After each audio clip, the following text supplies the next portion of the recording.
Alhamdulillahi qail a'udzu billahi minasyaitonir rajim. Bismillahirrahmanirrahim.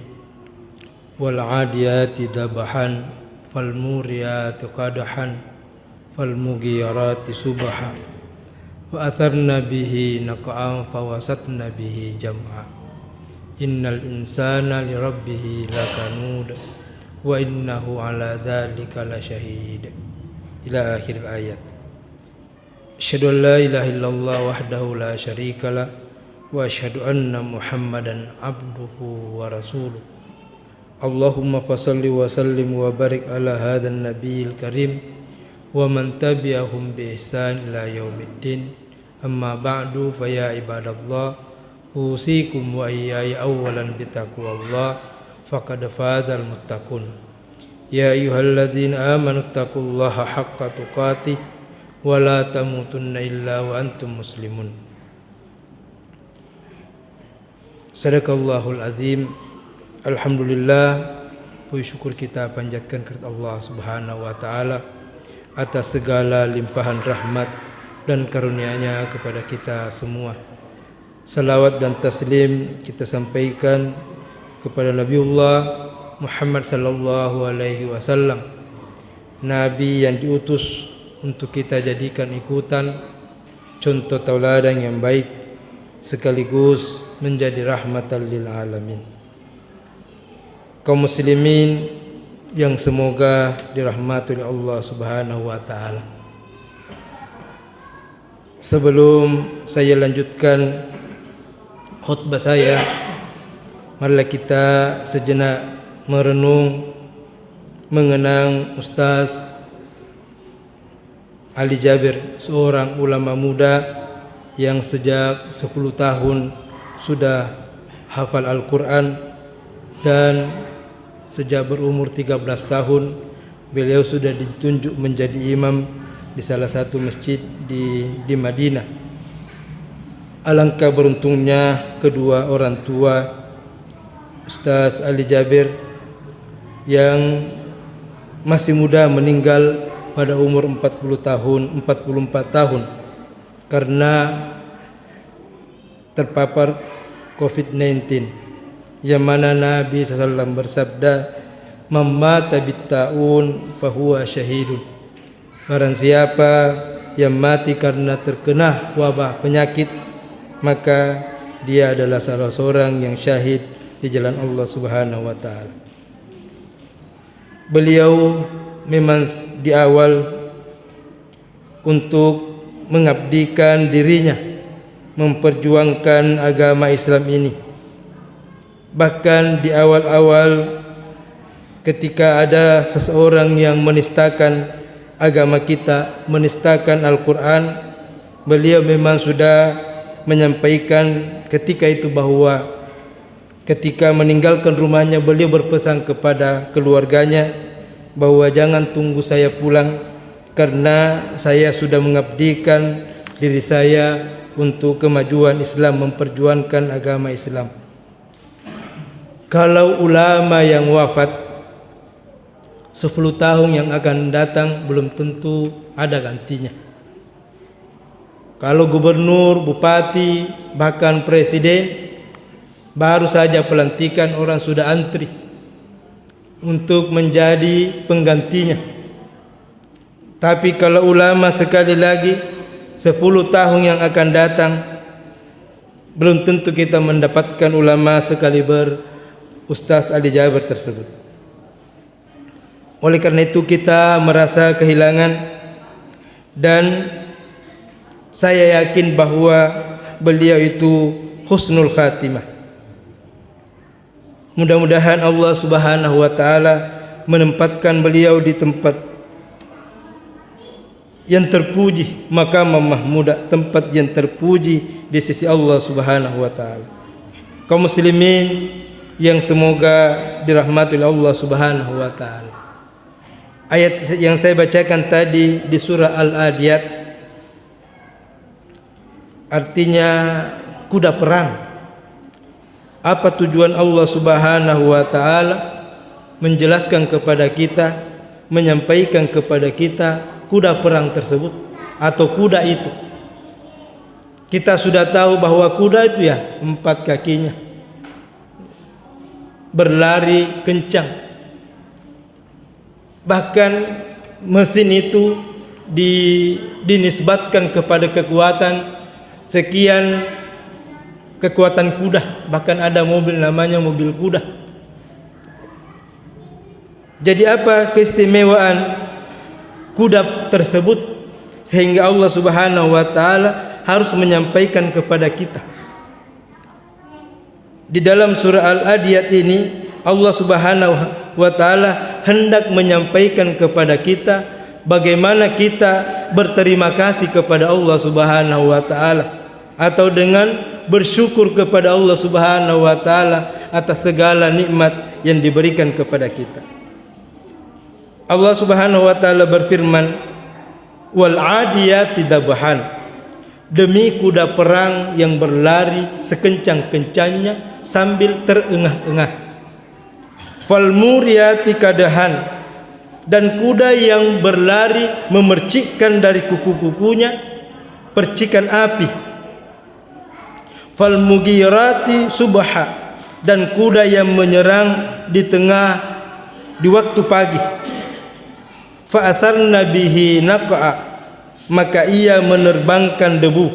Fa wasatna bihi jam'a, dan ia menyerbu ke tengah-tengah musuh.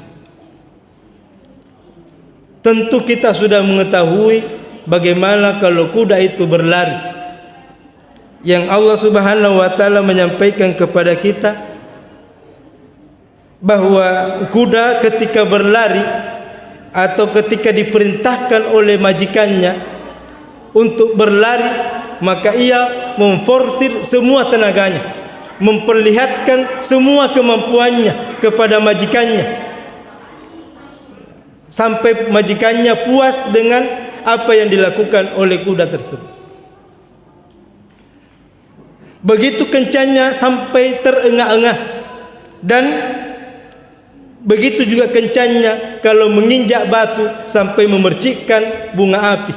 Begitu kencang kuda berlari, dan tidak memikirkan dirinya ketika kuda perang itu menyebu di tengah-tengah musuh. Kita tahu bahwa di zaman Nabi SAW orang berperang, dan ini akan terulang nanti. Yang namanya sejarah akan terulang, akan ada nanti masa di mana ketika orang berperang kembali ke masa seperti ketika Nabi SAW. Kuda ketika menyerbu di tengah-tengah musuh, biasanya musuh kalau belum bisa menebas orang yang menunggangi kuda tersebut, maka kudanya dulu yang ditebas. Sehingga ketika kudanya tertelungkup, maka dia dengan mudah menebas orang yang menungganginya. Padahal kuda ini sudah luar biasa kalau seekor kuda diberi segenggam rumput oleh majikannya. Itu pun terkadang hanya disuruh mencari sendiri rumput. Sudah luar biasa kuda tersebut kalau majikannya mengambil ember, kemudian memberikan garam sedikit, kemudian memberikan kuda tersebut. Terkadang juga kuda minum hanya di air yang tergenang. Di mana air yang tergenang, maka disitulah kuda minum. Padahal luar biasa caranya kuda ini berterima kasih kepada majikannya. Padahal hanya segenggam rumput, hanya seember air saja yang diberikan kepadanya. Tapi ketika majikannya sudah memberikan segenggam rumput, seember air, maka dia memperlihatkan kepada majikannya semua kemampuannya, dikerahkan semua kemampuannya agar tuannya itu, majikannya itu puas dengan pelayanannya. Kalau kita ini Allah Subhanahu wa taala dengan segala nikmat yang diberikan kepada kita, sampai Allah Subhanahu wa taala di surah Ar-Rahman 31 kali Allah Subhanahu menyebut fa bi ayyi ala'i rabbikuma tukadziban. Nikmat yang manakah dari nikmat-nikmat Tuhanku yang kamu dustakan?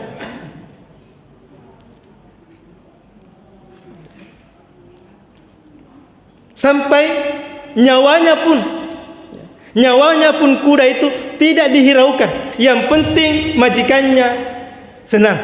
Yang penting majikannya mendapatkan pelayanan dari kuda tersebut.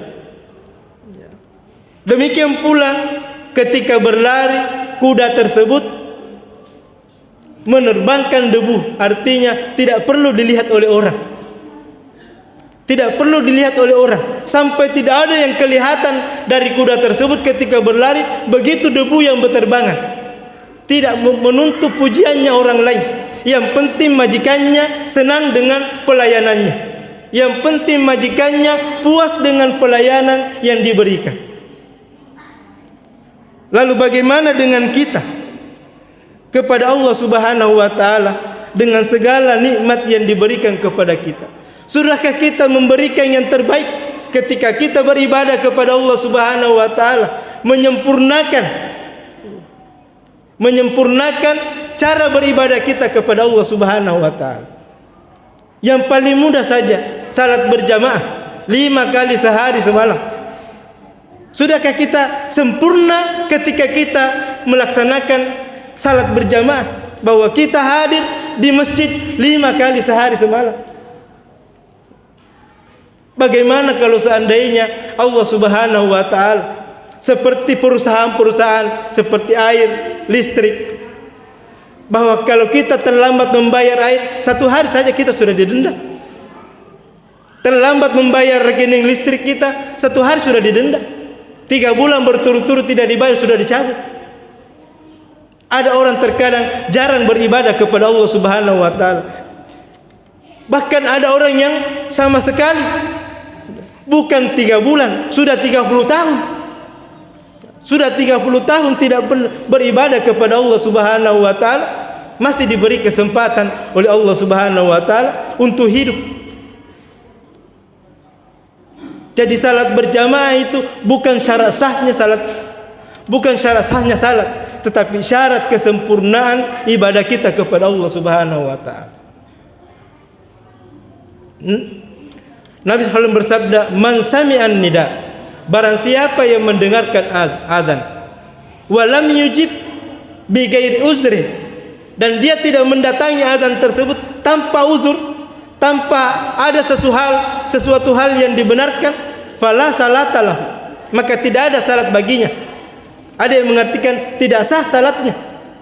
Tapi taruhlah kita mengartikan bahwa tidak sempurna salatnya, karena ada hadis juga mengatakan salatul jamaati afdalu min salatil fardhi bi 27 darajah, bahwa salat berjamaah itu lebih baik, lebih afdal daripada salat sendiri 1 berbanding 27. Artinya kalau kita salat sendiri juga ada pahalanya. Tapi tidakkah kita malu kepada Allah Subhanahu wa taala? Kalau Allah Subhanahu wa taala menyempurnakan semua nikmat yang diberikan kepada kita. Nafasoku-soku pun Allah taala rapinya menalodi nikmat melihat saja ini sudah luar biasa. Tetapi cara kita beribadah kepada Allah Subhanahu wa taala tidak sempurna. Itulah Allah Subhanahu wa taala melanjutkan ayatnya, innal insana li rabbih lakanud. Sayangnya manusia itu tidak pandai berterima kasih kepada Tuhan. Tidak pandai berterima kasih, tidak bersyukur atas nikmat-nikmat Allah Subhanahu wa taala yang diberikan kepadanya. Kenapa? Wa innahu ala dzalika lasyahid. Padahal dia menyaksikan dan merasakan itu, bahwa saya ini tidak pandai bersyukur, tetap melakukan pelanggaran-pelanggaran. Wa innahu lihubbil khairi lasyadid, karena dia terlalu cinta kepada kehidupan dunia ini. Padahal dunia ini hanya sementara. Kalau kita umatnya Nabi SAW, paling lama kita hidup di dunia ini 60 sampai 70 tahun. Sudah terlalu lama 80 dan 90 tahun. Yang banyak itu 60 sampai 70 tahun. Karena Nabi saja yang dicintai oleh Allah Subhanahu wa taala hanya kebagian 63 tahun hidup di dunia ini. Ammaratu ummati sittina wa sab'in. Umur umatku itu antara 60 sampai 70 tahun. Haji Kalau sudah lebih itu sudah luar biasa, kita melampaui umur yang diberikan Allah Subhanahu wa taala kepada Nabi SAW. Afala ya'lamu idza bu'thira ma fil kubur. Tidakkah mereka mengetahui apabila Allah Subhanahu wa taala membangkitkan orang-orang yang dari kubur untuk mempertanggungjawabkan apa-apa yang ia sudah kerjakan. Barulah orang menyadari bahwa betul ada yang disebut hari kebangkitan yang dulunya didustakan. Wa hussila ma fis sudur, dan Allah Subhanahu wa taala akan menampakkan semua yang tersembunyi. Inna rabbahum bihim yauma idzil lakhabir. Pada hari itu Allah Subhanahu wa taala akan mengabarkan kepada kita apa-apa yang telah kita kerjakan ketika kita hidup di dunia ini. Kaum muslimin yang semoga dirahmati oleh Allah Subhanahu wa taala. Oleh karena itu, marilah sepatutnya kita iri kepada kuda yang hanya binatang saja, yang sampai di hari kemudian tidak mempertanggungjawabkan apa yang ia kerjakan ketika hidup di dunia ini. Dia hanya hidup di dunia ini saja. Tetapi ketika ia diberikan oleh majikannya hanya segenggam rumput saja, hanya seember air saja, luar biasa cara pengabdiannya kepada majikannya. Lalu kita ini luar biasa, makanan saja kita tidak bisa hitung berapa jumlah makanan yang diberikan oleh Allah Subhanahu wa taala. Berapa jumlah nama minuman yang kita bisa minum, yang halal semua. Sehingga kalau kita paling tidak kita malu sedikit kepada kuda yang luar biasa cara pengabdiannya kepada kuda, kepada majikannya, paling tidak kita menyempurnakan atau selalu mau meningkatkan cara pendekatan diri kita kepada Allah Subhanahu wa taala, agar supaya Allah Subhanahu wa taala memberi gelar kepada kita bahwa hamba yang bersyukur. Sampai Nabi berkata, afala akuna abdan syakura, agar aku menjadi hamba yang bersyukur kepada Allah Subhanahu wa taala. Nabi Sulaiman juga pernah berkata, aashkuru an akfur. Apakah nikmat Allah Subhanahu wa taala ini, apakah aku akan kufur atau saya bersyukur kepada Allah Subhanahu wa taala? Dan mereka semua berlindung, sehingga sebelum kita menutup salat kita, selalu kita berdoa kepada Allah Subhanahu wa taala, Allahumma a'inni ala dzikrika wa syukrika wa husni ibadatika. Ya Allah, tolonglah aku untuk senantiasa bersyukur kepadamu dan berzikir kepadamu dan memperbaiki ibadah kepadamu. Ja'alani Allah minal aminin wal faizin. Aqulu qouli hadza wastaghfiruh innahu huwal ghafurur rahim.